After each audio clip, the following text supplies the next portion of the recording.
Hi, and welcome to the Adversity Psychologist Podcast. I'm really excited today because we're covering a heavy but a much needed topic. So I'm going to introduce my guest, Dr. Monika, and say hello and welcome to the podcast. Would you like to tell us a little bit about who you are, what you do, but also what's brought you on the podcast today? Hello, Tara, and thank you for having me. So, yes, my name is Dr. Monika Wieliczko. I'm a clinical psychologist and the founder of a guide to Afterlife, which is, uh, I suppose, a platform that I designed to make grief education a bit more accessible to wider population. But I Yes. specifically care about the needs of young widows, which I identify as myself. So this whole idea came after I've lost my husband to cancer a few years ago, and I just couldn't go back to my normal day-to-day job in NHS. And I think I felt really quite Yeah. drained by it, and I started developing the ideas around working with grief. And my background is very much within working with complex trauma, and I've worked in NHS for over a decade, specifically with complex trauma. And I realized through my experiences that a lot of people who've experienced significant loss, they're also struggling with more complex presentations, more complex issues to do with traumatic grief. And Mm. that's where this idea of a guide to afterlife came from. So, helping people return to meaningful life after significant loss and how hard this can be. So, all those complexities to do with grief, which I think we often underestimate how challenging and Absolutely. complicated it can be. So Yeah. so I do quite a lot with grief. I've got my own podcast, Guide to Afterlife, but I also run groups for people who've experienced significant loss, and I'm working on writing a memoir, which kind of depicts my story of loss and living after loss, and a few different projects. So just kind of trying to kind of one of the ideas was to bring all the research and kind of I think practice within psychology into grief education, because I think it's really lacking. We're not that good at spreading our knowledge as psychologists, I'm afraid, into the wider So population. agree. So Yeah. yeah, so that's where I'm coming from. And I think that's why I was extra excited to get you on the podcast as well, because I think we're quite similar. There's quite a few psychologists at the moment who are starting to bring a bit more of kind of lived experience there, but also just making psychology a little bit more accessible. But still, when you said there with the theoretical roots, the research, so bringing good quality information, but in a more accessible format. And this is really good timing. So I had a loss just before Christmas.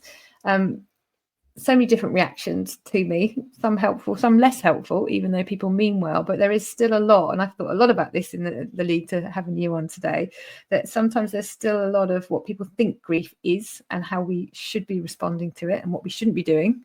versus going with someone and their own needs, what they need. So that kind of, let's kind of go into kind of grief educating for you. Where are the gaps? Where are we going wrong in terms of how we're approaching grief and therefore Yeah, how I we're trying to think support people? yes, I think there's so many things that go wrong. It's very difficult to know where to Yes. start, but I think the culture, I would start with the way culturally we Yeah. perceive grief and loss in general as something that is out of ordinary. Because, in some ways, there are Yeah. certain types of losses that are out of ordinary, and I would definitely classify my experience of losing my late husband at the age of 36 as something that is in line Yeah. with normal life trajectory. But I think on the whole, I think grief is being perceived as something that is hidden, that we are not talking about openly. There is no language, no culture, kind of space to bring this up, to talk to people about it. It's often Yeah. avoided, or people feel uncomfortable about talking about their experiences of loss. But loss is a part of life, it's something It that we is. all Yeah. experience, often multiple times through our lifetime, and inevitable part of life. And I think eh, we as a society, especially in Western cultures, we kind of pretend that it doesn't happen. It happens to someone else, and it can be Yes. incredibly alienating for someone who's going through a significant loss. And I think there's a problem with kind of that separateness. So I often think of it as people living in an altered reality when they grieve because they feel Yes. so disconnected from the outside world. That's part of the trauma response. But I Yeah. also think that the society doesn't know how to address it, doesn't know how to bridge the gap. And there's a lot of pressure left on individuals who are going through bereavement, going through loss, to somehow return back to the state of living, re-engaging with life. And that creates a lot of obstacles, and I think often makes the whole experience of grief more complex and unnecessarily painful. Because if there is no language, how can we begin even to talk and name all those experiences? So Absolutely. so that's Yeah. that's I think that's the beginning, the cultural aspect, which I think some cultures deal with it better, but I think there are certain emotional reactions that are not perhaps acceptable, or we kind of view Yeah. grief as a very kind of standard response. Okay, you can grieve for a few weeks, you're allowed to be removed from the society, to withdraw, do it in your private home. People might offer lasagna or bring you some food the first few weeks, but then suddenly everything just snaps and you're expected Yes. to return, or to be a functioning adult, which often isn't the case with grief. I Yeah. mean, there is no timeline for grief, is there? I think that's so important because you can be met. People mean well, and obviously people have busy lives, so it's not always through kind of malice that people might not ask, but you're still in receipt of that. And I noticed that recently. The first couple of weeks, there's a lot of people around asking things, asking what you need, and being very genuine. But then it suddenly just kind of tapers off, or sometimes you can even be met. And I've been met before other times in my life with the, "Are you still experiencing this? Are you still grieving?" Even when we kind of talk about things like pet loss, which I've covered before, it's very interesting because people can put their own kind of take on that, which guides behavior. Yeah. But it's very interesting, that kind of what we need, what we don't need. That's always an interesting question as well. Mhm. What do you think in terms of, it's so interesting, it's having the language, and I do wonder whether sometimes some people pull away because they're not sure what to say, or especially in those weeks after the initial loss. That kind of, do you have any thoughts? I will redirect people to your podcast as well, because we won't be able to get it all in a short episode today. But how do we start to look at those issues around language, around getting people to start to talk about this, and not allowing people to just sit at home and cope by themselves? I think what one fundamental issue that is really important to acknowledge from the beginning is that there are often no words to describe. And I think people really struggle, as someone who's kind of trying to support a person who's going through a grieving process. I think there's a lot of pressure to say the right thing, or to even Yes. present something that will be helpful or take away the pain, which can be incredibly invalidating for someone who's experiencing something very intense. So I think that the idea of coming from a place of not knowing how to support and acknowledging our distress, well, maybe not even distress, but uncertainty, what to say, and actually saying, well, I don't even know what, there's nothing to say that would make it better. There's nothing I can do to take away the pain, but I can sit with you. I can make room for your experiences, is what most people need. And every person grieving will have different sets of needs and different sets of expectations and different difficulties that will prevent them from perhaps communicating also from the other side what they need and how they need to be supported. So I think it's a much more complex difficulty, because it doesn't just involve the person who's meant to support the person who's grieving, but also the person who's grieving, often not knowing what they need or how to access the support. And I think that creates that division between the grieving world and the normal world. And It's and quite I a think that powerful is metaphor. Yeah. Mhm. And there's a kind of a void there. I think it's important to bring in something you said right at the beginning there, that sometimes there may be this kind of natural urge that we need to problem solve or fix if we're supporting someone who's had a loss. And I think if we're able to kind of just be okay with letting go of that a little bit, that actually, because sometimes you can feel it's not enough to just sit with someone or be with someone, but it absolutely is, isn't it? And I wonder whether just even if that's a takeaway from today, that it's not about fixing or making things better, or even, they all cheer you up, distract you.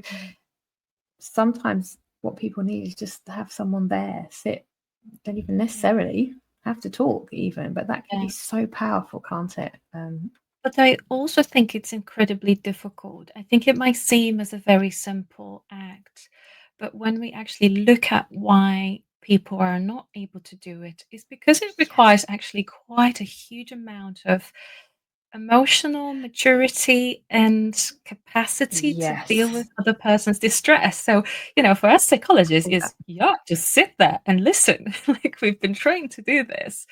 But I think for an average person, I think it takes a lot of effort and mental, emotional resources and energy to be able to sit with someone who's going through something distressing, because it often triggers something in us, doesn't it? Something really powerful, our own losses, our own experiences. And if we can't deal with that ourselves, we will probably struggle to help someone else going through this. So I think that's the kind of often where we get a bit stuck with the society trying to fix it. Let's not, spill it out. Let's not see all the distress and despair and sadness, because it really triggers powerful feelings on the other end. And, we kind of try to shut it down and say, well, it's been a few weeks, why don't you go back to work? Why don't you, start re-engaging with life?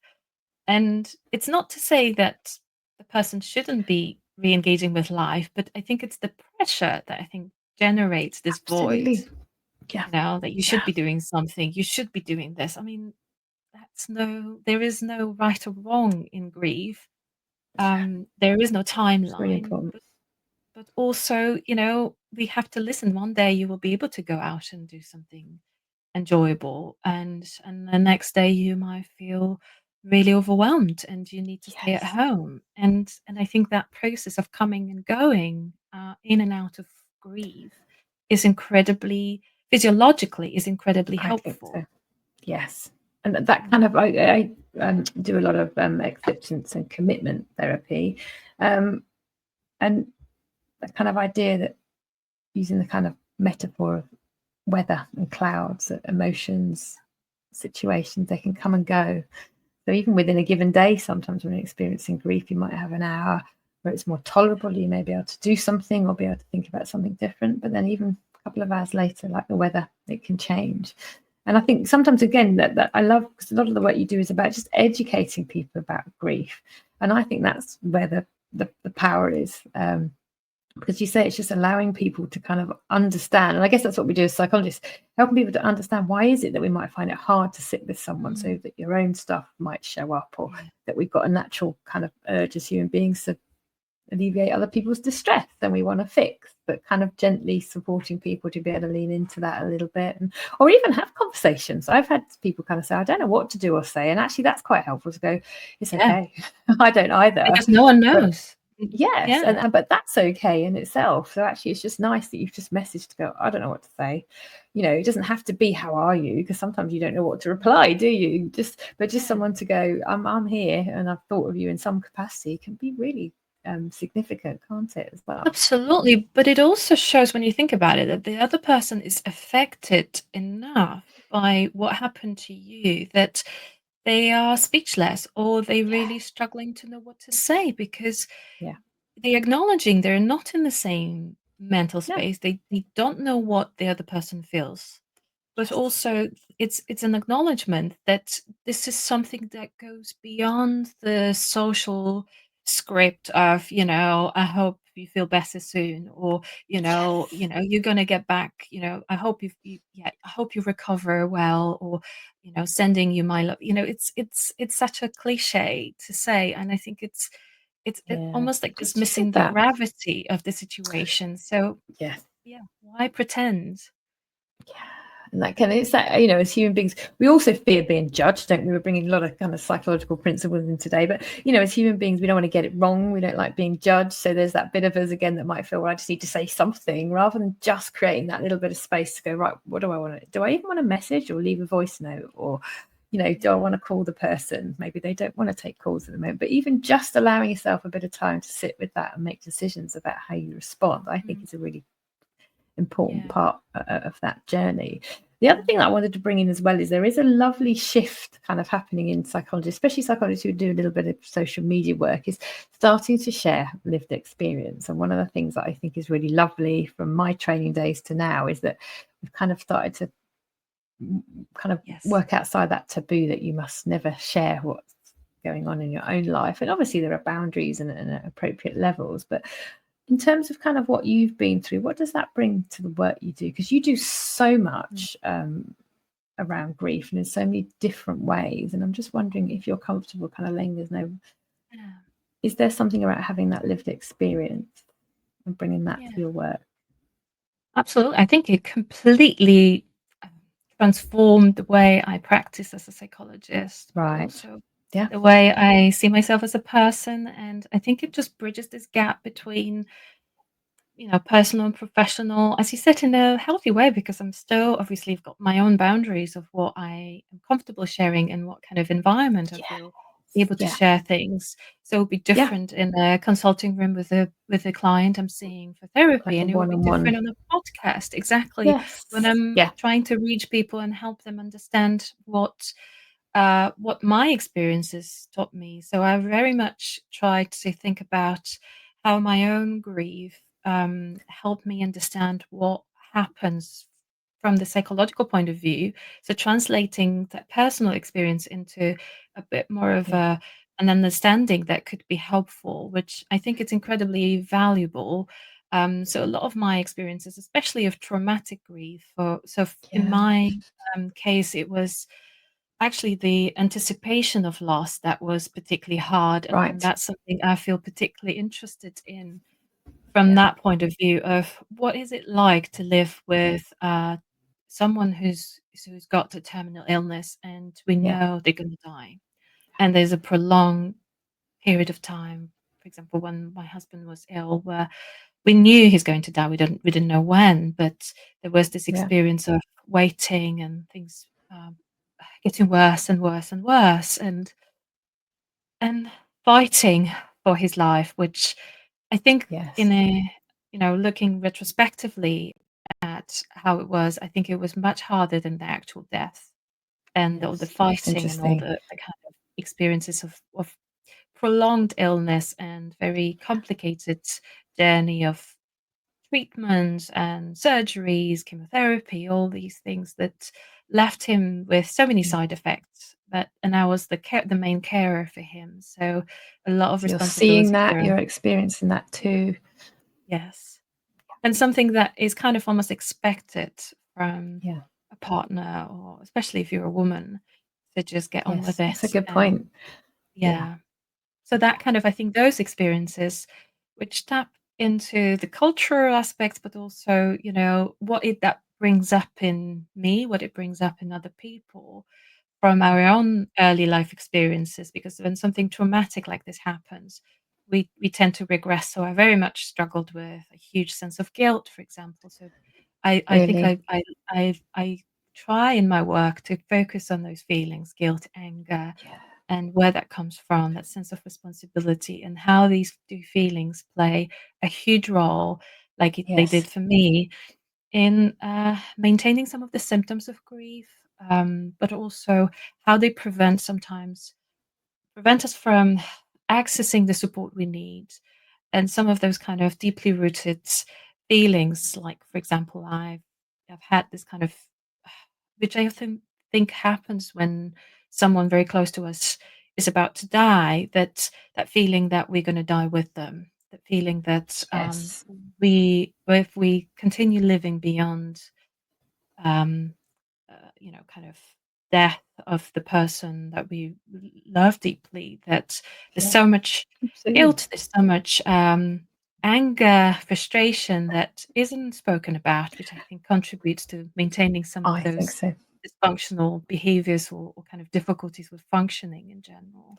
So a lot of those experiences are my lived experiences. So when I look back and I think, gosh, all those kind of trauma symptoms I've experienced, they really kind of help me understand what an average person who's going through grief is going to face. And, Yeah, and I think that helps me that's such a good massively point. to then, help those people because I know what it was like. I know how hard and unbelievably hard it is sometimes to look after yourself when you've got someone who next to you who's dying, or how to Yes, prioritize your own mental health and physical health and just your time to yourself when you've got someone who's so, you know, gravely ill, or after yeah, they die, it's the same experience, obviously different kind of uh, grief, but the same problems can coexist. yeah, So for me, it was a lot of anger, whereas everyone else was expecting me to actually feel upset. Well, I was upset for a year and a half before he died. By the time he died, absolutely. I was livid with it. I was absolutely angry that he left me.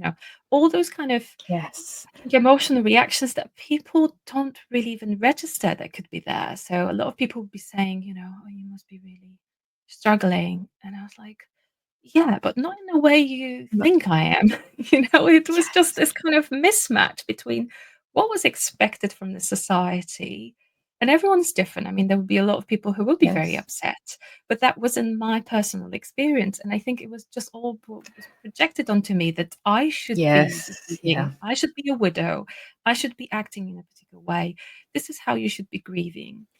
And, I needed something very different. I went away for 3 months to Southeast Asia, and I traveled for 3 months because I needed to recover my body, I needed to really, recover yeah, my mind. yeah, I needed a massage, I needed to be fed, someone to look after my basic needs.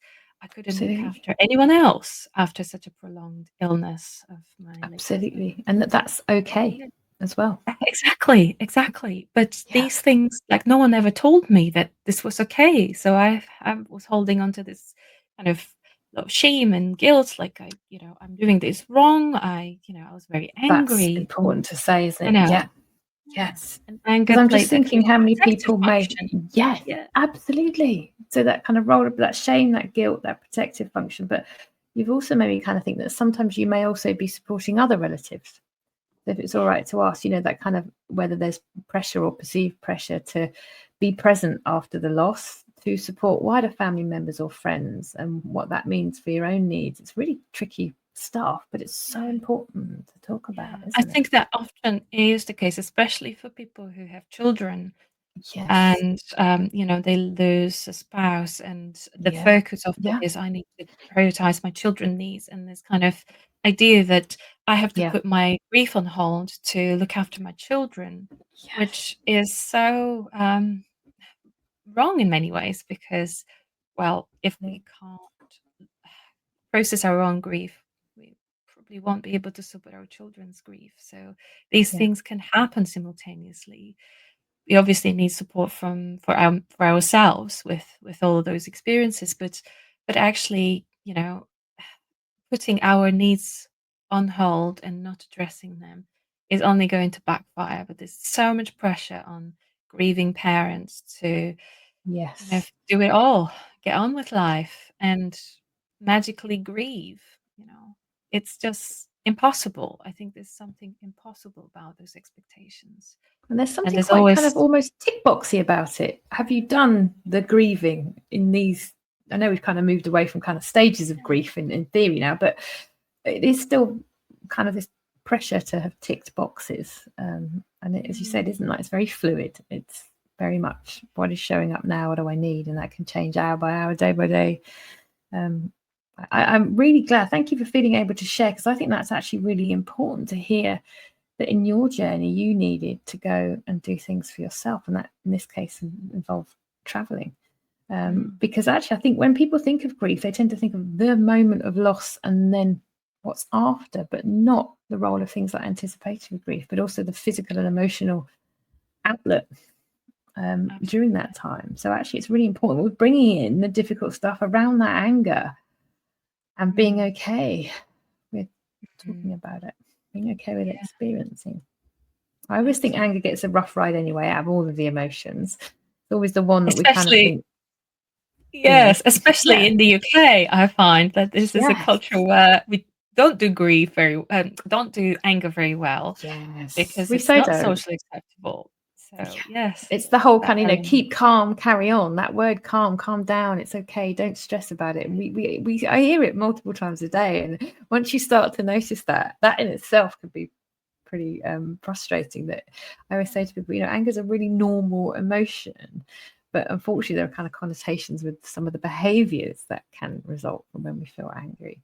But it's so interesting, isn't it, that kind of what you may have been met with, but then what you can then bring to your work, that some people may not feel able to go, actually no, I'm really, because you brought up a really significant thing and said, I'm really angry at him and this situation. Is that something you're comfortable talking about a little bit more? Because I think that's actually really important for people to hear. That, that's an important part of your journey. Absolutely. And I think it's so crucial that it's such a normal reaction to feel angry with someone who died, because, logically, I think there's such a cultural norm that you cannot say anything bad about the person who died. You cannot have bad feelings about them because they are already gone, and this is obviously rooted somewhere really deeply within our culture that we're protecting the people who died. So already there's this preconception that sadness is allowed, sadness is fine, but only to some extent. But when it comes to anger, I think we kind of lose touch with this kind of normal physiological response, that something anger tells us that something happened that shouldn't have happened, that we've been wronged by life or the circumstances, and it's our way of saying no, that this is not right, I don't agree with this. And it's a natural, very healthy response. I love that. We'll say it again. It's a natural, healthy, normal response, isn't it? Yeah, but it took me many, many years in my own therapy to get to the point when I feel really comfortable with my own anger. So I know that this is a very difficult emotion for everyone. Yeah. And I think the anger for me was specifically about the fact that he left me, because even though logically, as an adult, I knew that he had absolutely no control over this illness. Yes. He didn't cause it, it was completely down to environmental, genetic factors, who can think about something completely outside of his control. Absolutely. But there was a part of me, this maybe childlike part of me, that kind of felt really wrong by it, and felt like he abandoned me. And I think it was just this kind of feeling that yet another person disappointed me in life, and that feeds into my own previous experiences. Right. So it's the kind of the wider context, which I think often gets missed in grief, important. that we assume, oh, it's just about the person they lost. But no, I mean, grief often brings up all those previous losses in us and all those previous experiences, I think that's important. which kind of feeds into that. So yeah, for me, I was really angry. I'm in a different place now, but at the time, I needed to go through that period of time of being rebellious, of actually not wanting to think about the loss and going away, and just doing something enjoyable. And I think I needed that because I was so Is depleted. it right to ask, being okay with the enjoyable bit as well? Yes, because I think that's important. Yeah. Enjoyable bits, yeah. So like, like one of the things that I think was very difficult to acknowledge, it is very, very difficult to acknowledge for many people, especially if they've been dealing with a loss of someone who've been ill for a very long time, is that they've been feeling probably very angry for a very long time before that person died. And they've neglected themselves probably for a very long time. And their needs were invisible, because that's often the experience of being in a caring role. And I think this anger is about that. It's about acknowledging that when someone who's been ill for a long time dies, we also experience a sense of relief. Yeah. That you get Absolutely. some part of your life back, and it doesn't diminish the sadness of the fact that they died and the Absolutely. despair you feel, but you can't also help but feel relieved, that actually my life in many I ways hope got people hear better. that. Yes. Yeah. Yeah. Yeah. And I think it's such a difficult, complex thing to acknowledge in a culture where, grief is a very kind of neat and one-sided concept that you're only allowed to have certain feelings but not others. Like there's almost That's kind of also rules, unwritten yeah, rules, but they're there. absolutely. Yeah. Unwritten rules, but also expectations, because with, Yes. someone looking at me could have said, "Oh, she's just having a good time traveling, for several months." Yeah. But actually, obviously, Interesting. it wasn't like that. I was also Yes. struggling, but I needed to do something good for myself. I needed to have a break after several years of sitting first through COVID, then through his illness at home, not being able to leave the house. So I think everything has a meaning. Everything we do, everything instinctively we Yes. know we need, is usually something we have to kind of consider. Like I definitely felt like, for me, physical therapy, like physical massage, Yes. That's good interesting. That diet, physical. sunshine, Yes. body Yes. oriented work was my priority. Absolutely. Because I know that's something that you wanted to bring in today as well. And I love that aspect of it, the kind of, the relationship between grief, but the impact on mind and body. Because I know that's an important part of the work that you do across all the different platforms. Yeah, Is that something you can tell us a little bit more about? What is it of about? course. It's a really powerful example, that physical touch that was needed, that massage, that sun on your Mm, face, nourishing food, people making the food for you. It's so, so important. absolutely, because I think physiologically, grief is a bodily response as much as Yes. psychological Yeah. response. So all those Yeah. physiological changes that happen in your brain, in your body, they affect the way we think, the way we Yes. feel things, and we know that there's so many changes going on structurally and physiologically in every organ of your body that you start to notice those side Yeah. effects of grief, as I call them, but they're actually physiological responses to grief.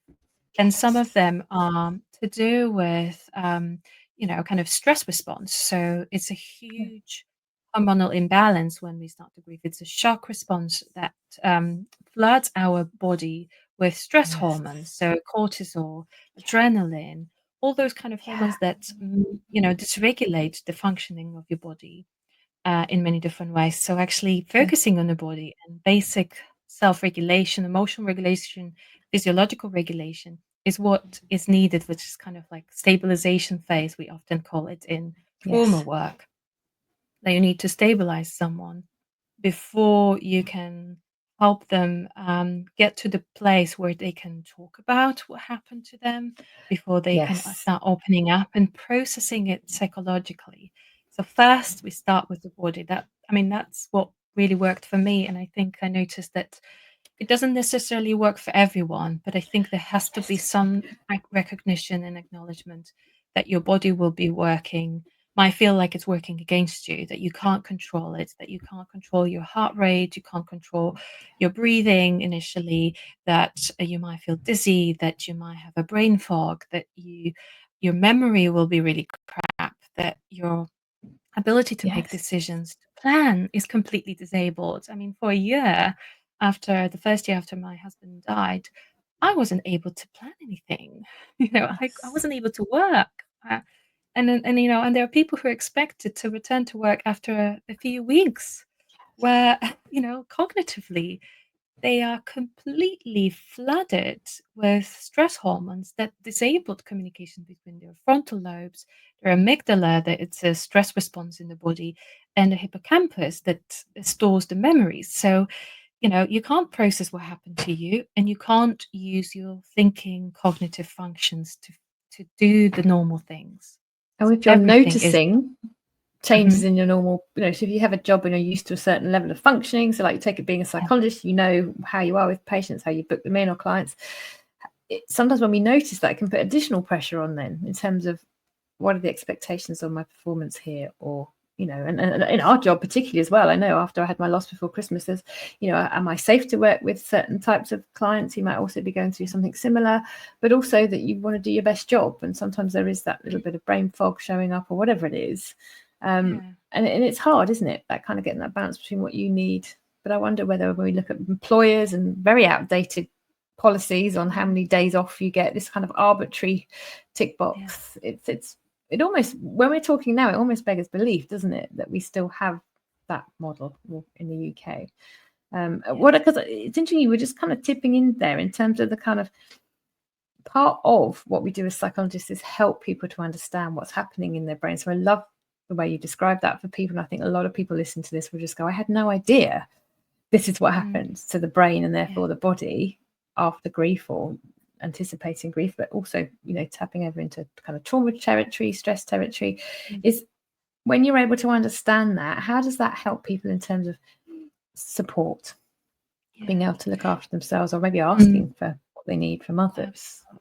I think it lowers your expectations of what's possible, which in itself can be so transformative, because I think it's when people get into that loop of I'm failing, I'm not able to do these things, what's wrong with me, self-blaming and expecting impossible. And I think that's where the cultural context comes in so strongly, because if you're hearing that expectation from your boss, okay, so when are you coming back to work? When can you pick up on all those projects?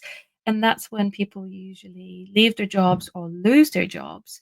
And that often can be a spiraling down trajectory for some people who really struggle because they need the financial support from their employers to function, to keep their families afloat. And they are met with this lack of understanding that actually this person right now is probably not going to be as productive as they normally are. And it kind of, I've often referred to this. I was wondering when in the first year after my husband died, thinking, am I having like an early onset of dementia? Is this something that will never shift? And it took me a while after reading a couple of books and just kind of getting some confirmation from external sources that this is actually a normal reaction, that it will lift, you will return to your normal capacity after a while. And there are things you can do to help yourself, but don't expect miracles in the first 6 to 12 months after someone dies. It's a gradual process of recovering your brain functioning. But there are things you can do to, not to speed up, but to make it easier for yourself. We can't control. I like that. That's a more compassion-based way to look at it, isn't it? Yes. Exactly. That it's not going to magically disappear. But if you look after yourself, if you have a good diet, if you sleep well, if you socialize at the level that feels soothing with the people that you feel comfortable with, who can understand you, if you find a way to verbalize your feelings when you feel ready, when everything happens at the right time, and you've got this an understanding that there's time for you to grieve and there's time for you to live. It kind of, I think, reduces this pressure, which often feeds into this cycle of I'm stressed, I don't know what I'm doing, kind of this, loop that kind of gets created often in people's lives. And that's where you're more likely to have mental health problems as a result of traumatic experience you've just had. So grief in itself isn't necessarily a disorder, because I mean there are questions around that now with prolonged grief disorder, but we kind of when you look into it, you can see that there are really signs of trauma. But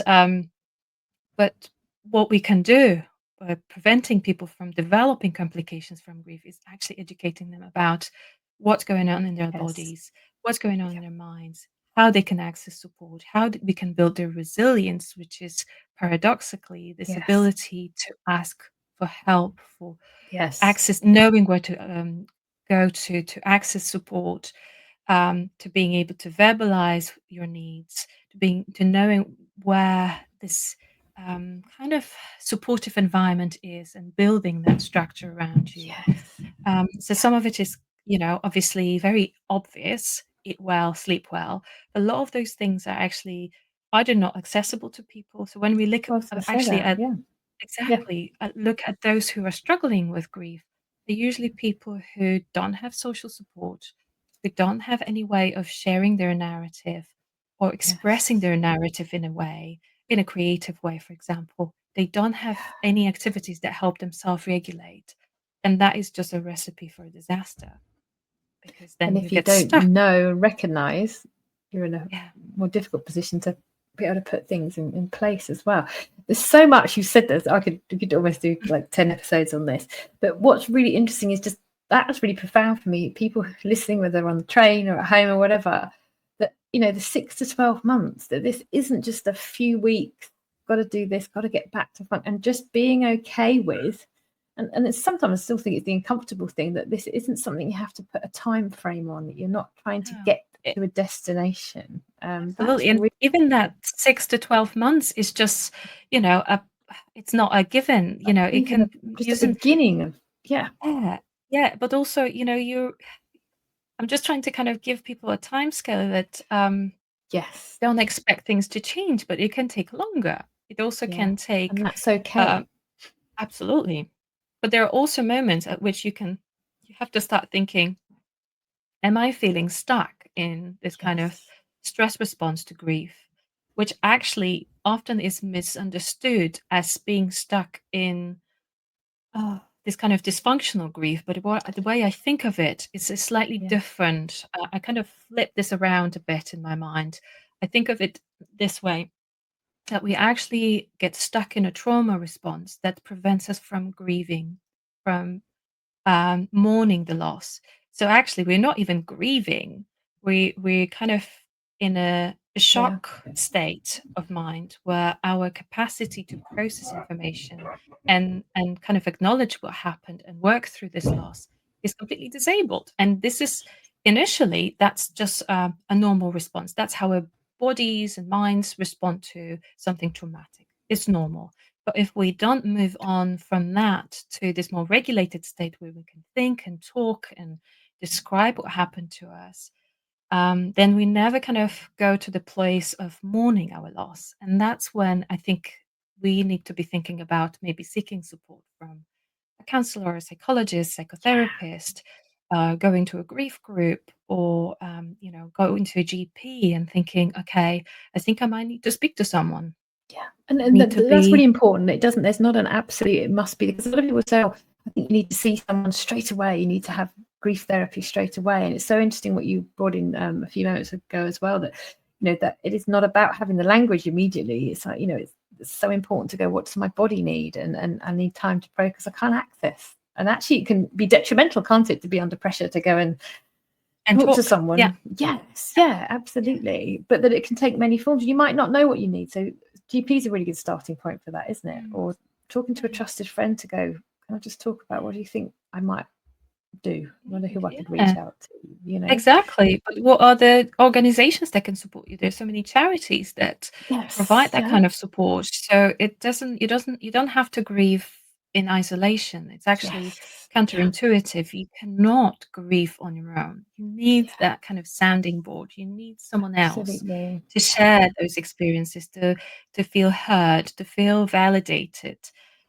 Grief cannot be done in isolation. I think that's really Yeah, important that we can voice that. absolutely. That Yes, yeah. behind a And closed door, it's not going to happen.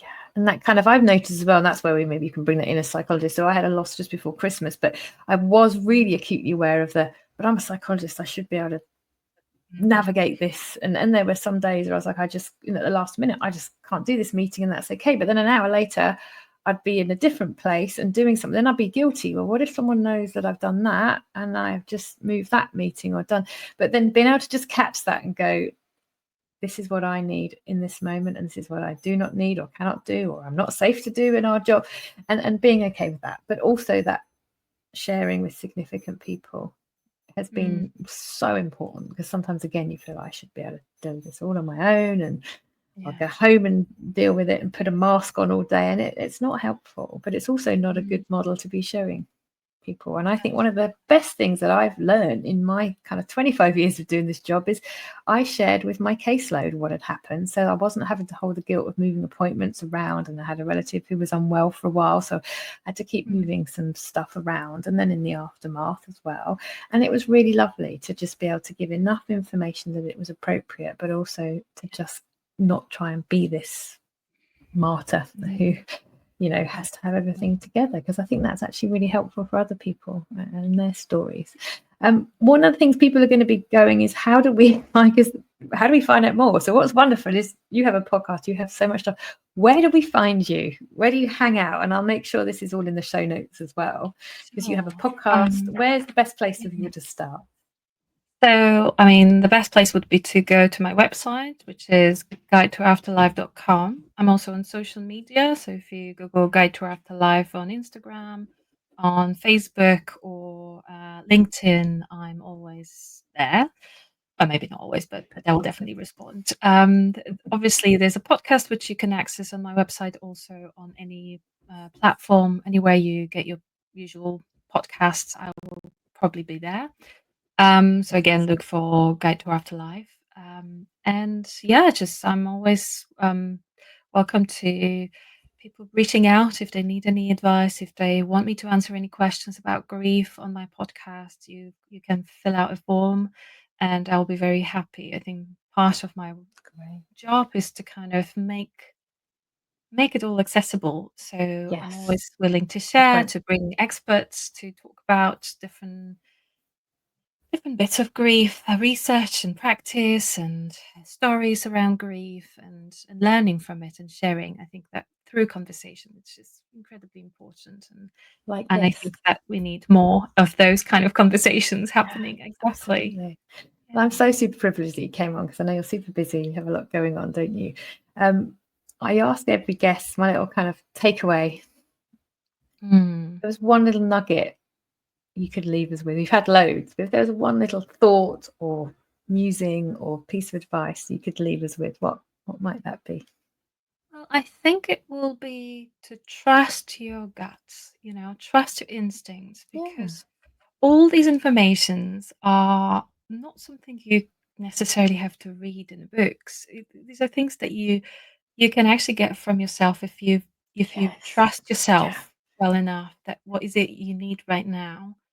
And some of it might be very difficult to acknowledge, in a context as we talked about social constructs and cultural background. But learning that kind of trusting your own instinct is really important, and going for things that are really important to you, because there's so many, advice, so much advice out there about how to manage grief. But staying with yourself, staying what's true to yourself, but also listening, taking into account what other people can offer you is really important. But just kind of having that, I think that really is somewhere at the core of how I tend to practice and think of myself, that no one else can know what's best for you. It's somewhere within you. Absolutely. And that's okay. And it's the absolute essence of this podcast. So the kind of background behind me starting, why it's called the Adversity Psychologist Podcast, is although there are wonderful resources and things out there, and there are people like ourselves who you can come and see and talk through emotional health issues, is that we have a lot in us to help cope and navigate life. And I want the whole essence of this podcast is how we kind of pull out what we also have in us to do. And so literally that end point couldn't be more perfect. Thank you so much, Monika. It's been lovely having you. Thank you so much. So lovely. And thank you so much for having me. Thank you. And thank you for sharing your lived experience as well. I really, really do appreciate that. So get this episode out there. And if you're listening, you're supporting someone, and this is you, just that little pause that it's okay to do what you need and to go, no,